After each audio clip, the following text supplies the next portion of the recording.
Imagine walking into a sleek modern office in the heart of San Francisco. Glass walls, polished floors, and the hum of ambition in the air. Everyone's dressed to impress, tailored suits, designer dresses, earbuds, and eyes glued to laptops. It's the kind of place where success is measured by how loud your presence is, how sharp your pitch, how many followers you've got on LinkedIn. And then there's her, a woman who doesn't fit the mold. She's not wearing a power suit. No makeup, no flashy accessories, just a plain gray sweater, black slacks, and glasses that look like they've seen better days. She's quiet, almost invisible, sitting at a corner desk, typing away on an old laptop while the office buzzes around her. To everyone else, she's a nobody, a clerical worker, a cog in the machine. But what if I told you this woman, this unassuming figure lost in the corporate chaos, is hiding a secret so extraordinary it's about to turn this entire office upside down? Let's set the scene. It's a typical Monday morning at Nextech Solutions, a cutting-edge tech startup that's the talk of Silicon Valley. The office is a hive of activity developers pitching ideas, marketers crafting viral campaigns, executives striding through with coffee cups and confident smiles. The stakes are high here. Nextech is on the verge of launching a revolutionary app, and everyone's scrambling to prove they're the star of the show. Everyone that is, except Ellie. That's what we'll call her for now. Ellie doesn't draw attention. She doesn't join the loud brainstorming sessions or laugh at the CEO's jokes. She's the one who processes expense reports, schedules meetings, and fixes the printer when it jams. Her desk is tucked away in a corner, piled with paperwork and a single sad-looking plant. To her co-workers, she's the office equivalent of background noise necessary, but forgettable. They barely know her name. Some call her the paperwork lady. Others don't bother with a name at all. This morning, though, something's different. The office is in a frenzy. A major crisis has hit Nextech.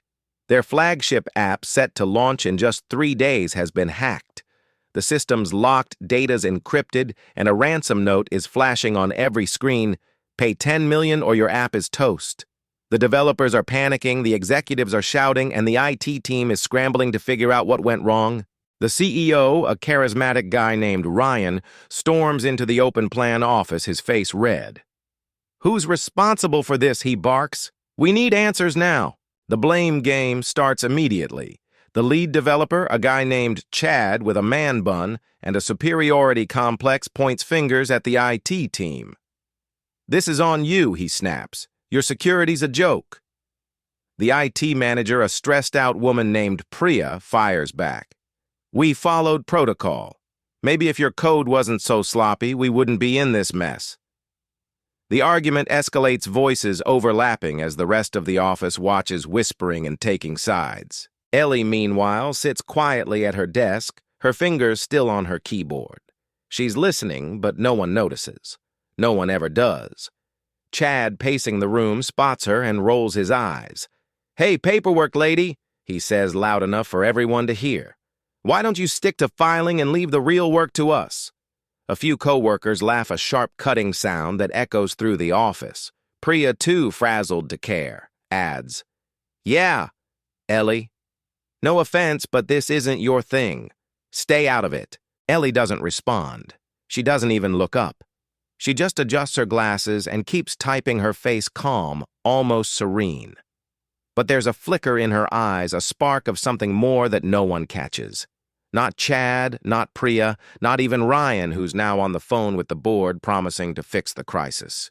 They're all too busy, too wrapped up in their own egos to see what's right in front of them. The office descends into chaos. The IT team sets up a war room. Laptops, open energy drinks everywhere. Chad and his developers huddle around a whiteboard, throwing out buzzwords like blockchain and quantum encryption as if they know what they're doing. Someone suggests calling the FBI. Someone else proposes paying the ransom. The tension is palpable, the clock ticking louder with every passing minute. If Nextech doesn't fix this, the app launch is doomed, and so is their reputation. Ellie, still at her corner desk, pauses her typing. She glances at the chaos, her expression unreadable. Then, almost imperceptibly, she pulls a USB drive from her bag, a small, unremarkable thing no bigger than a keychain. She plugs it into her laptop, her fingers moving with a quiet precision that contrasts with the office's frenzy. No one notices. They're too busy shouting, blaming, panicking. But something's about to happen. Something that will rewrite every assumption this office has made about Ellie. Her fingers hover over the keyboard, her eyes narrowing with focus. She's not just processing expense reports anymore. She's doing something else, something no one in this room could have imagined. The truth about Ellie, the real truth, is so staggering it's about to change everything. And when it does, Nextech Solutions will never be the same. The office at Nextech Solutions is a pressure cooker now. The hack has everyone on edge and the once confident team is unraveling. Screens still flash with the ransom note mocking their every attempt to regain control. The IT team's efforts are failing. Every password, reset every firewall, tweak every desperate line of code comes up empty. Chad, the lead developer, is pacing like a caged animal, his man bun coming loose as he snaps at anyone who dares speak. "This is a disaster," he yells, slamming his fist on a desk. "If we don't fix this, we're all out of a job." Priya, the IT manager, is no better.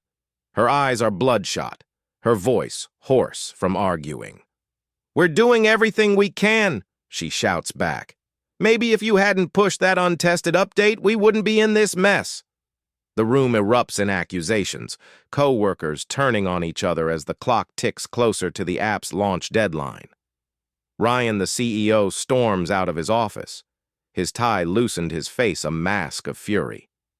"I want solutions, not excuses," he bellows. "Someone figure this out or heads will roll." In the midst of this chaos, Ellie sits at her corner desk, unnoticed as always. Her old laptop hums softly, the USB drive still plugged in. Her fingers dance across the keyboard, her eyes locked on the screen. She's not panicking. She's not shouting. She's working quietly, methodically, with a focus that seems almost out of place in the office's hysteria, but no one sees her. They're too busy fighting, too consumed by their own fears to notice the woman they've dismissed as the paperwork lady. Chad, still pacing, catches sight of her and scoffs. "Hey, Ellie," he says, his voice dripping with sarcasm. "What are you doing? Updating the coffee schedule while we're all screwed." The room laughs, a cruel, nervous sound that cuts through the tension. A junior developer, a young guy named Kyle, joins in. Yeah, maybe she's emailing the hackers to negotiate free staples. More laughter, louder this time, as the office finds a brief outlet for their frustration. Ellie doesn't flinch. She doesn't look up. She just keeps typing, her fingers moving faster now, her glasses reflecting the glow of her screen. Priya, glancing over, shakes her head. "Ellie, seriously?" She says, her tone sharp. "This isn't the time for your spreadsheets. We're in a crisis here." The words sting, but Ellie's face remains calm, her focus unbroken. There's a strength in her silence, a resilience that no one recognizes not yet. The situation worsens. The IT team discovers the hackers have locked them out of their own servers, and the ransom note now includes a countdown, 24 hours left. Panic sets in. Ryan calls an emergency meeting, pulling everyone into the conference room, everyone except Ellie, who's left at her desk forgotten as usual. In the meeting, Chad proposes a risky plan to rewrite the app's back-end from scratch, a move that would take weeks. Priya suggests hiring an external cybersecurity firm, but Ryan shoots it down. "We don't have the budget for that," he snaps. "Fix it in-house or we're done." As the meeting spirals into chaos, Ellie makes a decision. She stands, grabs her laptop, and walks toward the conference room. Her steps are quiet, her gray sweater blending into the background, but there's a determination in her eyes that no one has ever noticed. She pauses at the door, taking a deep breath, then steps inside. The room falls silent, not out of respect, but out of confusion. Chad snorts. "What's this?" he says. "Paperwork lady thinks she's got a solution." Ryan, exasperated, waves a hand. "Ellie, this isn't your department," he says. "Go back to your desk." Priya, kinder but still dismissive, adds, "We appreciate the effort, but this is way above your pay grade." The room chuckles, a low mocking sound that fills the air. Kyle, the junior developer, leans back in his chair, smirking. "What's next, Ellie? You gonna fix this with a paperclip and some Post-its? Ellie doesn't respond. She doesn't snap back or shrink away. Instead, she sets her laptop on the conference table, opens it, and turns the screen toward them. I think I can help, she says, her voice soft but steady. The room erupts in laughter louder than before. Chad throws his hands up. Oh, this is rich, he says. The clerical worker's gonna save us? What's your plan, Ellie Google? How to stop a hack? The laughter spreads a cruel wave that threatens to drown her. But Ellie doesn't waver. She adjusts her glasses, her fingers hovering over the keyboard. Just give me a minute, she says, her voice cutting through the noise. There's something in her tone, a quiet authority that makes Ryan pause. He's desperate out of options. Fine, he says, crossing his arms. You've got 30 seconds. Impress me or you're out of here. The room watches, some smirking, others rolling their eyes. They're expecting a joke, a failure, a moment to laugh at later over drinks. Chad pulls out his phone, ready to record what he thinks will be a humiliating flop. Kyle leans forward, grinning like he's watching a comedy show. Priya sighs, shaking her head. They're all waiting for Ellie to crash and burn. But something's about to happen. Something no one in this office could have predicted. Ellie's fingers start moving fast and precise lines of code scrolling across her screen. Her eyes are locked on the laptop, her focus absolute. She's not just typing, she's working, unraveling something complex, something beyond their comprehension. The room doesn't know it yet, but the woman they've mocked, the woman they've dismissed, is about to show them who she really is. And when she does, their laughter will turn to silence. The conference room at Next Tech Solutions is a battlefield of egos, but the air has shifted. Ellie stands at the head of the table, her old laptop open, her fingers flying across the keyboard. The screen glows with lines of code incomprehensible to most of the room. The laughter has faded, replaced by a tense, uneasy silence. Chad's phone is still raised, but his smirk is gone. Kyle's grin has vanished, his eyes wide as he watches Ellie's screen. Priya leans forward, her exhaustion giving way to curiosity. Even Ryan, the CEO, is watching, his arms still crossed, but his expression uncertain. Ellie doesn't look up. She doesn't acknowledge the stares or the lingering skepticism. She's in her own world now, her focus razor sharp. The ransom note still flashes on the main office screens, the countdown ticking closer to 0. But on Ellie's laptop, something else is happening. She's bypassing the hacker's encryption, navigating layers of security with a speed and precision that defies logic. The room doesn't understand what she's doing, not yet, but they can feel it. Something big is coming. Ryan breaks the silence. Ellie, he says, his voice tight. What exactly are you doing? There's a hint of impatience in his tone, a trace of the arrogance that's defined this office. Chad jumps in, unable to resist. Yeah, paperwork, lady, he says, forcing a laugh. You think you're gonna crack this with your ancient laptop? This isn't a typing test. A few chuckles ripple through the room, but they're weak, uncertain. The mood is shifting, and they can sense it. Ellie pauses, her fingers hovering over the keyboard. For the first time, she looks up, her eyes meeting Ryan's. I'm accessing the back door the hackers left, she says, her voice calm but firm. They thought they covered their tracks, but they missed something. I can get us in. The room goes still. Chad's laugh dies in his throat. Priya's jaw drops. Kyle whispers, "What?" Before anyone can respond, Ellie hits a key and the main office screens flicker. The ransom note vanishes, replaced by a cascade of data files, logs, code. The room gasps a collective sound of shock. Priya leaps to her feet, rushing to a nearby monitor. How did you do that? She asks, her voice trembling. Ellie doesn't answer. She's already back to work.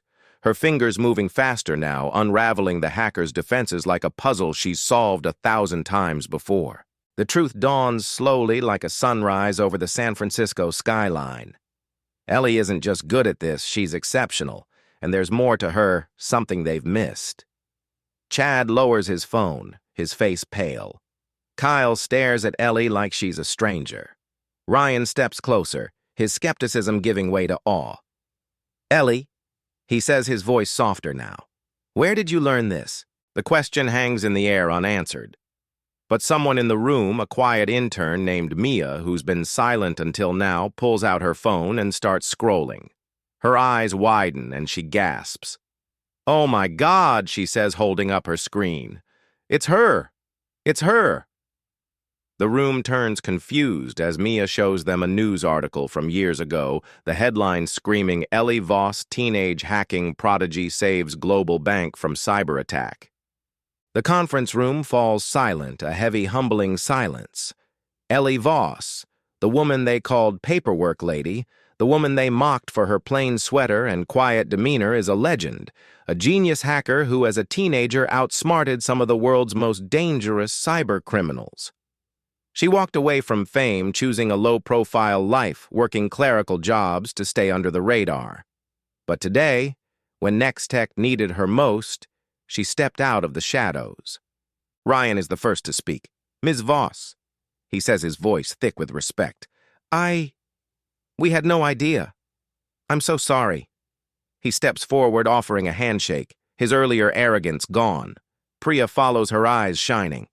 "You just saved us," she says. "Thank you." Chad, still pale, mumbles. "Didn't mean to, you know." Kyle just stares, too stunned to speak. Ellie finishes her work, hitting a final key. The office screens light up, the app fully restored, the hackers locked out for good. The room erupts in applause, a thunderous sound that fills the space. Even Chad claps, his earlier bravado replaced by shame. Mia, the intern, steps forward, her voice shaky. "Can you teach me?" she asks. Ellie smiles, just a hint, and nods. As the office celebrates, Ellie closes her laptop and picks up her bag. Ryan stops her at the door. "Ms. Voss," he says, "you're not just a clerical worker anymore. Name your role anything you want." Ellie pauses, considering. "I'll think about it," she says, her voice soft but confident. She steps out into the San Francisco evening, the city lights glittering like code on a screen. The office is still buzzing, the team talking about what they've just witnessed. They'll tell this story for years, the day they underestimated a quiet woman in a gray sweater, only to learn she was a genius. A legend. A reminder that you never know who's sitting at the desk next to you or what they're capable of. So my friends, the next time you're tempted to judge someone by their clothes, their job, their quiet presence, remember Ellie Voss. Remember that brilliance doesn't always shout. It doesn't need to. It shows up, does the work, and leaves the world changed. And maybe, just maybe, the person you're overlooking is the one who could save the day.